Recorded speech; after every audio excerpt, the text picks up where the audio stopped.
Assalamualaikum warahmatullahi wabarakatuh. Halo teman-teman, selamat pagi. Apa kabar? Semoga sehat selalu ya. Oke, pada pertemuan kali ini kami dari kelompok 9 akan sedikit menjelaskan mengenai alat peraga dalam pendidikan dan konsultasi gizi. Nah, pada kesempatan kali ini saya tidak sendirian.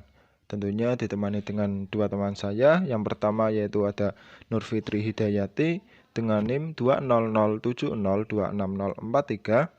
Kemudian ada saya sendiri, Nova Dwi Ardiansyah dengan NIM 20070260488.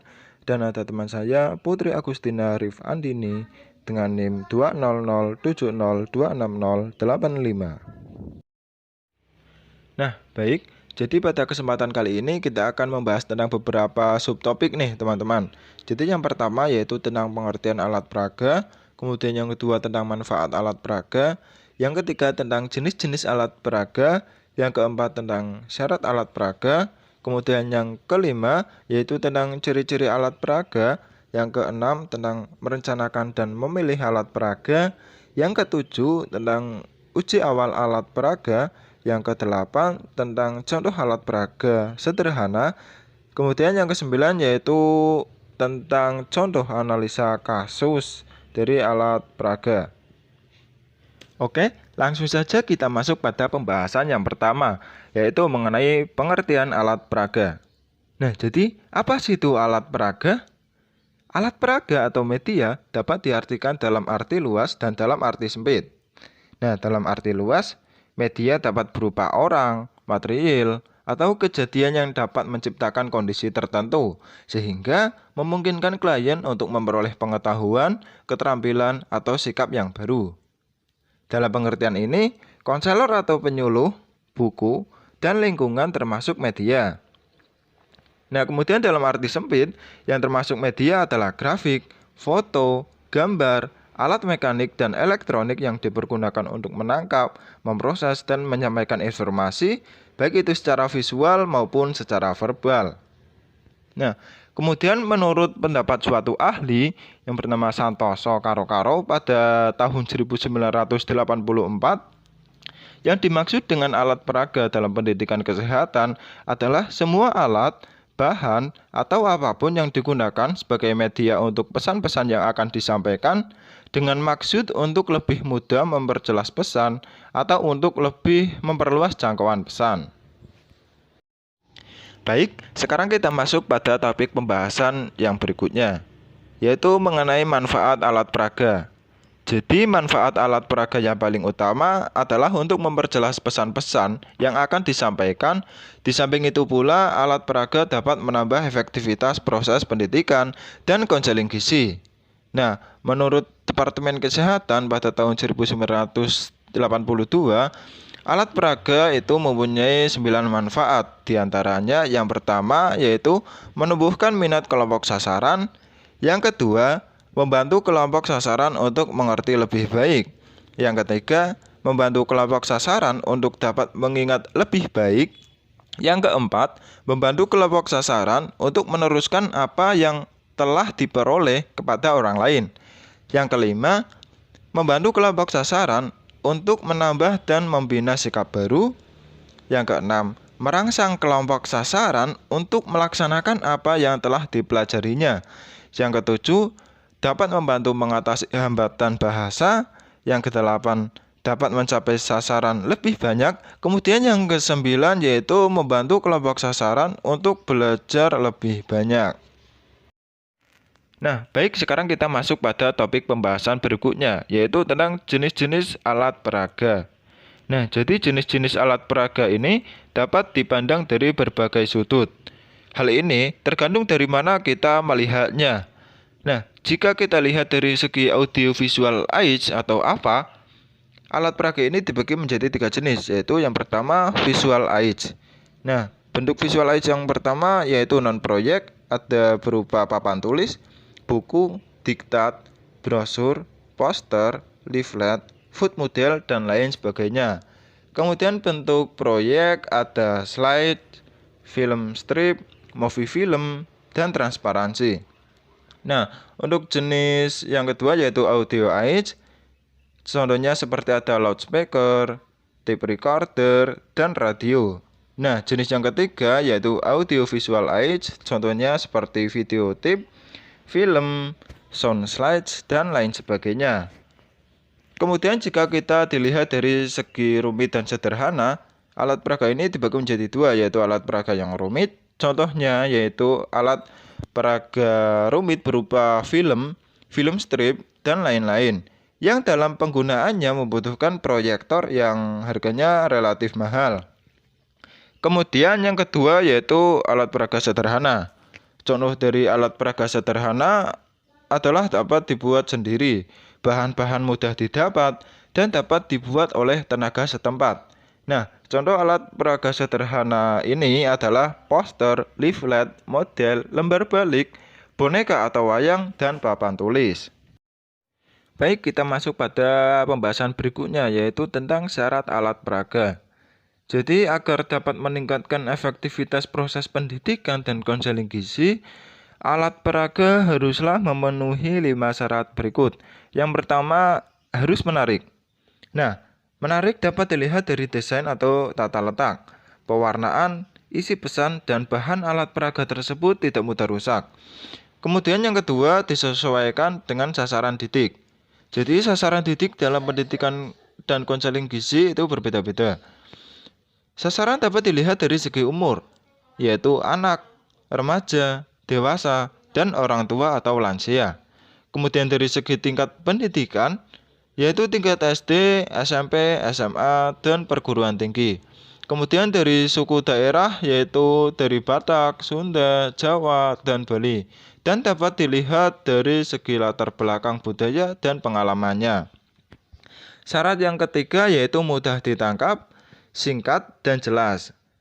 Alat peraga yang baik tidak boleh menimbulkan multi-interpretasi dan persepsi yang berbeda-beda. Bahan yang digunakan disesuaikan dengan tempat alat peraga tersebut digunakan. Gunakan bahasa atau kata yang singkat dan jelas. Syarat yang keempat yaitu sesuai dengan pesan yang hendak disampaikan. Nah, pesan dapat disajikan dalam bentuk gambar dan kata-kata. Antara gambar dan kata-kata harus sesuai dan saling berhubungan. Ingat pesan tersebut mengacu kepada tujuan alat peraga tersebut. Syarat yang kelima yaitu sopan. Alat peraga tersebut tidak boleh melanggar norma, etika, dan budaya yang ada di tempat alat peraga tersebut digunakan. Pelanggaran norma misalnya penampilan gambar porno itu harus dihindari. Selanjutnya, ciri-ciri alat peraga sederhana. Menurut Departemen Kesehatan RI tahun 1982, ada beberapa ciri alat peraga sederhana. Yang pertama, biaya pembuatannya murah. Yang kedua, dibuat dari bahan di tempat alat peraga tersebut digunakan. Yang ketiga, mencerminkan kehidupan, kepercayaan, dan kebiasaan setempat. Yang keempat, masyarakat melihatnya sebagai penggambaran keadaan lingkungannya sendiri. Yang kelima, ditulis atau digambar secara sederhana dan menggunakan bahasa dan gambar yang mudah dimengerti. Yang keenam, memenuhi kebutuhan petugas kesehatan dan masyarakat. Yang ketujuh, masyarakat melihatnya sebagai milik mereka, tumbuh dari mereka, dan dimanfaatkan oleh mereka. Selanjutnya, bagaimana cara merencanakan dan memilih alat peraga?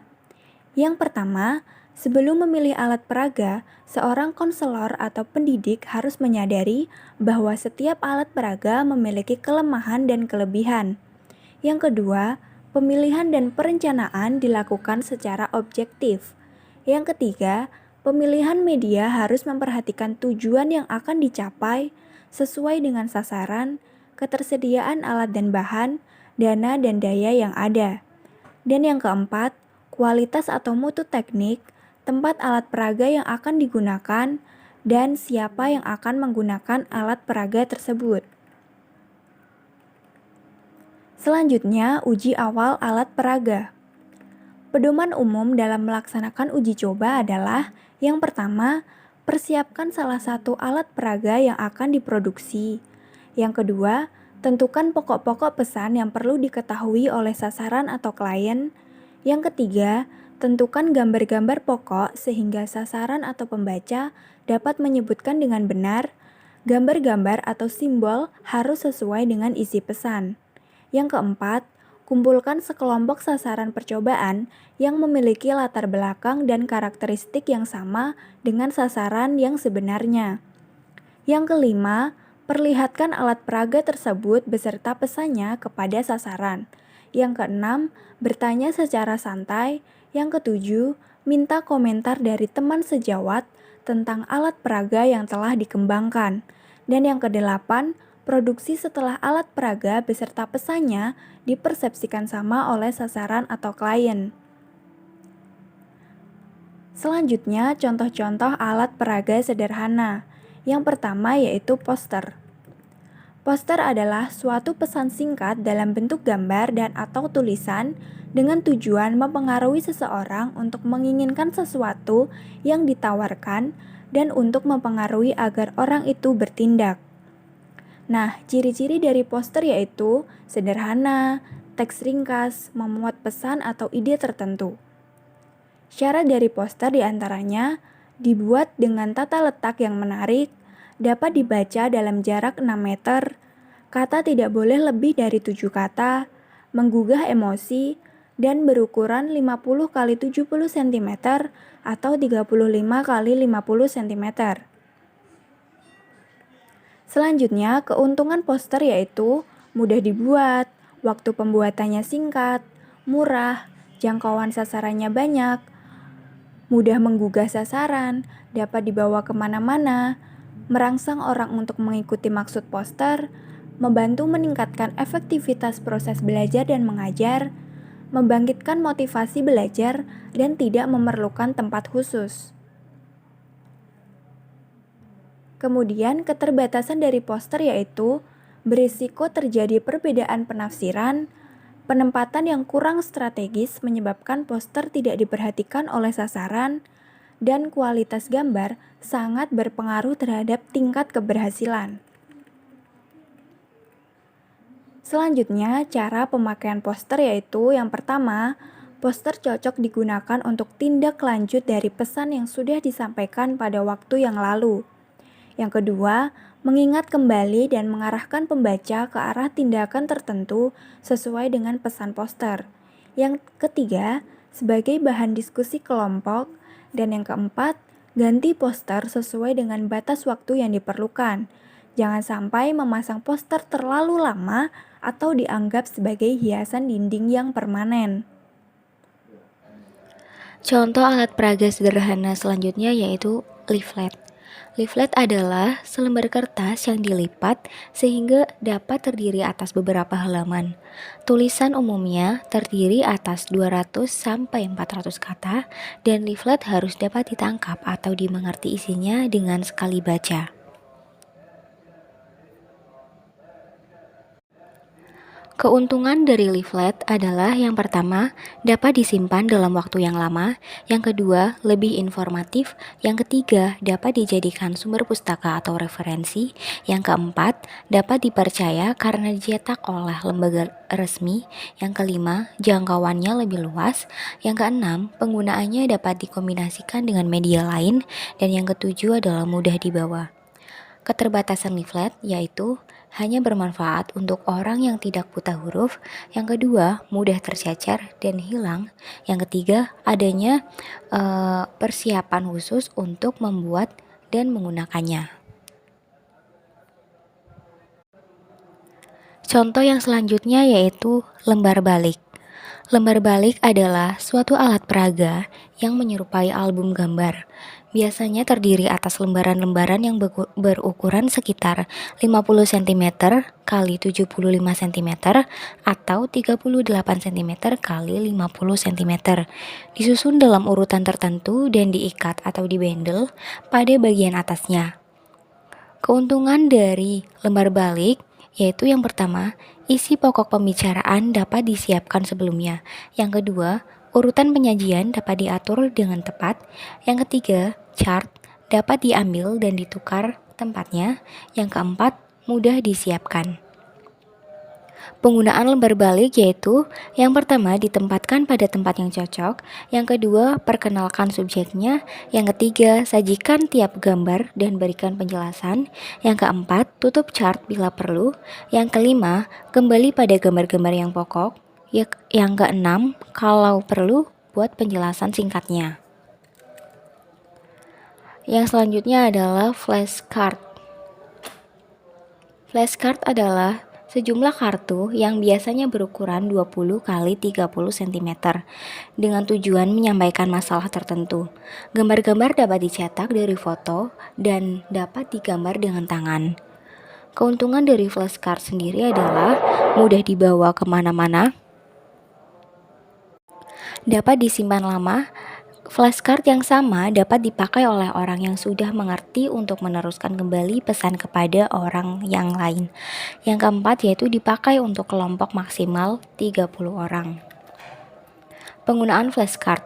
Yang pertama, kartu dipegang seluruhnya dengan bagian gambar menghadap ke sasaran atau klien.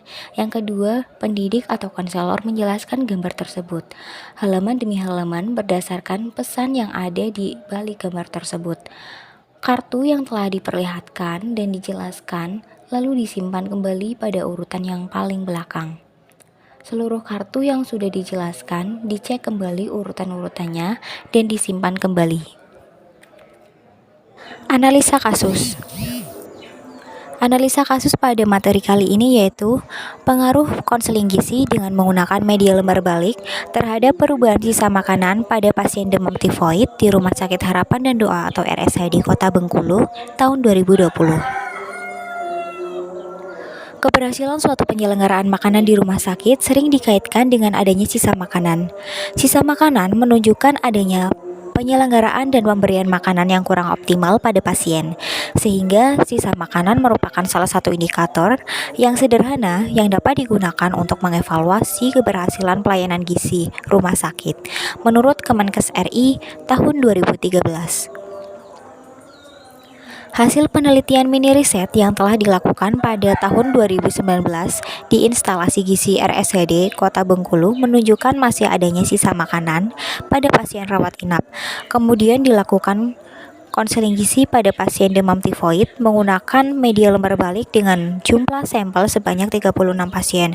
Media yang digunakan dalam konseling pasien demam tifoid di RSHD adalah media lembar balik, di mana setiap lembarnya berisi gambar peragaan dan di baliknya berisi informasi mengenai gambar tersebut. Namun pada penelitian ini, media lembar balik tidak memberikan pengaruh yang signifikan terhadap perubahan sisa makanan pada pasien demam tifoid. Dengan hasil sisa makan pasien sebelum dilakukan konseling gizi adalah sebagai berikut. Makanan pokok 91,7%, lauk nabati 91,7%, lauk hewani 77,8%, sayur 97,2%, dan buah 36,1%. Dan setelah diberikan konseling, sisa makanan pokok menjadi 66,7%, lauk nabati 75,0%, lauk hewani 52,8%, sayur 80,6%, dan buah 11,1%.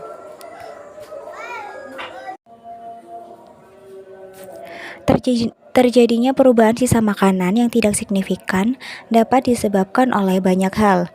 Di antaranya masih kurang fokusnya responden pada saat penyampaian ceramah dengan menggunakan media lembar balik, sehingga responden tidak dapat menyerap informasi yang diberikan secara maksimal.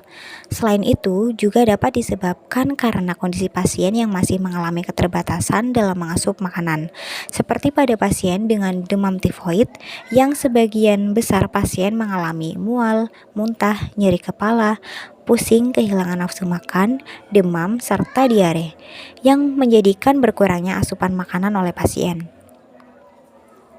Terkadang juga para penjenguk ataupun keluarga pasien membawa makanan dari luar sehingga makanan yang disediakan oleh instalasi gizi rumah sakit tidak terasup.